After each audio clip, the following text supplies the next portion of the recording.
Hello, നമസ്കാരം. ഞാൻ Jayashree Govindan, very free retirement consultant.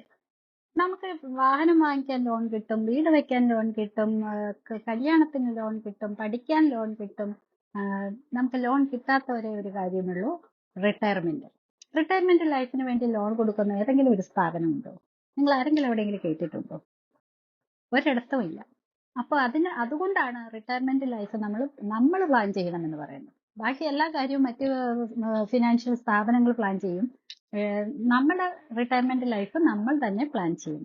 എത്രയും നേരത്തെ നമ്മൾ അതിനു വേണ്ടി പ്ലാൻ ചെയ്യുന്നു, അത്രയും നേരത്തെ നമുക്ക് ആ ഫണ്ടിലേക്ക് എത്താനും സാധിക്കും. അപ്പോൾ ഒരു റിട്ടയർമെന്റ് ലൈഫ് പ്ലാൻ ചെയ്യേണ്ട ഏറ്റവും വലിയ അത്യാവശ്യം എന്ന് പറയുന്നത് അതിന് വേറെ നിന്നും ഒരു ധനസഹായം കിട്ടില്ല എന്നുള്ളതാണ്. നമ്മൾ നമ്മുടെ ജീവിതത്തിലെ ഉത്തരവാദിത്തങ്ങൾ, കുട്ടികളുടെ പഠനം, കുടുംബകാര്യങ്ങള്, കുട്ടികളുടെ കല്യാണം, അവരെ നല്ലൊരു ജോലിയിലേക്ക് എത്തിക്കുക, അതെല്ലാം നമ്മൾ ചെയ്യും. വീട് വെക്കുക, കാറ് വാങ്ങുക, മറ്റു സാധന സാമഗ്രികൾ വാങ്ങുക, ഇതിനൊക്കെ നമ്മൾ ലോൺ എടുത്തിട്ടാണെങ്കിലും ഇതെല്ലാം ചെയ്യും.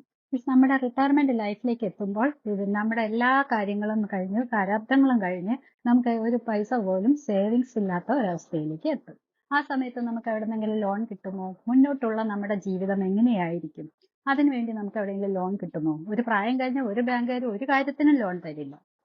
അപ്പോഴാണ് ഒരു ഇൻകം ഇല്ലാത്ത ആ ഒരു അവസരത്തിൽ നമുക്ക് എന്തെങ്കിലും ലോൺ കിട്ടുന്നത്.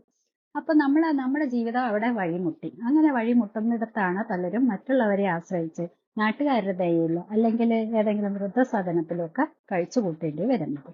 നമ്മൾ എന്തിനാ അങ്ങനെ ഒരു ജീവിതത്തിലേക്ക് പോകുന്നു? നമ്മൾ ഇന്ന് ജീവിക്കുന്നത് ഏത് രീതിയിലാണോ നല്ല അന്തസ്സായിട്ട് ജീവിക്കുന്നുണ്ടെങ്കിൽ അതേ അന്തസ്സോടുകൂടി നമുക്ക് മുന്നോട്ടും ജീവിക്കണമെങ്കിൽ ഇന്ന് നമ്മൾ ജീവിക്കുമ്പോൾ, ഇന്ന് നമ്മൾ ഏൺ ചെയ്യുന്നതിൽ നിന്ന് ഒരു പങ്ക് അതിനുവേണ്ടി മാറ്റിവെക്കുന്നു. നമ്മൾ എന്തോരോ കാര്യങ്ങൾക്ക് വെറുതെ കാശ് ചെലവാക്കുന്നുണ്ട് അല്ലേ?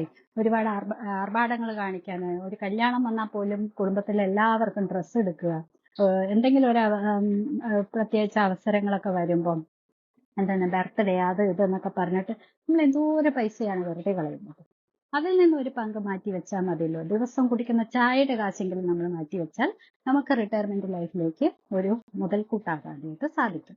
അപ്പോൾ എല്ലാവരും തന്നെ ഇന്ന് മുതലെങ്കിലും ഒരു സേവിങ്സ് എന്ന ഹാബിറ്റ് തുടങ്ങുക. നമുക്ക് ഇന്ന് എത്ര രൂപ കിട്ടുമെന്നോ അതിൽ നിന്ന് ഒരു 10% നമ്മൾ മാറ്റി വെക്കാം. 100 കിട്ടിയാൽ അതിൽ നിന്ന് 10% മാറ്റി വെക്കുക. 1000 കിട്ടിയാൽ അതിൽ നിന്ന് 10% മാറ്റി വെക്കും. അങ്ങനെ നമ്മൾ ഒരു മാസം മാറ്റി വെക്കുമ്പോൾ ഒരു നല്ല തുക നമ്മുടെ കയ്യിലുണ്ടാവും. ഇനി അഥവാ ഒരു എമർജൻസി മെഡിക്കലൊക്കെ വന്നു കഴിഞ്ഞാൽ പോലും നമുക്ക് ആരെയും ആശ്രയിക്കാതെ ആ തുകയിൽ നിന്നും അത് എടുക്കാനും സാധിക്കും. ഇനി നമ്മൾ അത് കൃത്യമായിട്ട് അങ്ങനെ എല്ലാ മാസവും സേവ് ചെയ്ത് പോവുകയാണെങ്കിൽ തീർച്ചയായിട്ടും നമ്മളുടെ ഭാവി ജീവിതത്തിന് അല്ലെങ്കിൽ നമ്മുടെ റിട്ടയർമെന്റ് ലൈഫിലേക്ക് അതൊരു മുതൽക്കൂട്ടായിട്ട് നല്ലൊരു സേവിങ്സിലേക്ക് എത്തിക്കാനും സാധിക്കും. അങ്ങനെ ഒരു കൃത്യമായ ഡിസിപ്ലിനോട് കൂടി നമ്മൾക്ക് കിട്ടുന്ന ഇൻകത്തിൽ നിന്നും ഒരു നിശ്ചിത തുക മാറ്റിവെച്ച് ശീലിക്കുക. അത് ഏത് ചെറുപ്പക്കാരും ആയിക്കോട്ടെ, മുതിർന്നവരായിക്കോട്ടെ, മധ്യവയസ്കരായിക്കോട്ടെ, തീർച്ചയായിട്ടും ഇന്ന് മുതലെങ്കിലും അത് ചെയ്യുക. അങ്ങനെ ചെയ്താൽ നമ്മളുടെ റിട്ടയർമെന്റ് ലൈഫിൽ നമുക്ക് ആരെയും ആശ്രയിക്കാതെ, ആരെയും ബുദ്ധിമുട്ടിക്കാതെ, മക്കളെ പോലും ബുദ്ധിമുട്ടിക്കാതെ, ഒരു വൃദ്ധസദനത്തിലും പോയി കിടക്കേണ്ടി വരാതെ സ്വന്തം ഭക്ഷണത്തിനും മരുന്നിനുമുള്ള തുക കണ്ടെത്താനായിട്ട് നമുക്ക് സാധിക്കും. അപ്പൊ എല്ലാവരും ഇന്ന് തന്നെ ആ ഹാബിറ്റ് തുടങ്ങുക. നിങ്ങൾക്ക് ഇന്ന് കിട്ടിയ തുകയിൽ നിന്നും 10% മാറ്റി വയ്ക്കുക. നാളെ കിട്ടുന്ന തുകയിൽ നിന്നും 10% മാറ്റി വയ്ക്കുക. അങ്ങനെ ഒരു മാസം നിങ്ങൾ എത്ര തുക മാറ്റി വയ്ക്കുമെന്ന് നിങ്ങൾക്ക് വേണമെങ്കിൽ ഈ ഒരു എപ്പിസോഡിന്റെ താഴെ നിങ്ങൾക്ക് കമന്റ് ചെയ്യാം. നിങ്ങൾ ഒരു മാസം എത്ര തുക മാറ്റി വെച്ചു എന്നുള്ളത്. എന്നിട്ട് അതിന് ഒരു സ്കീമിലേക്ക് നിങ്ങൾ ജോയിൻ ചെയ്യുക.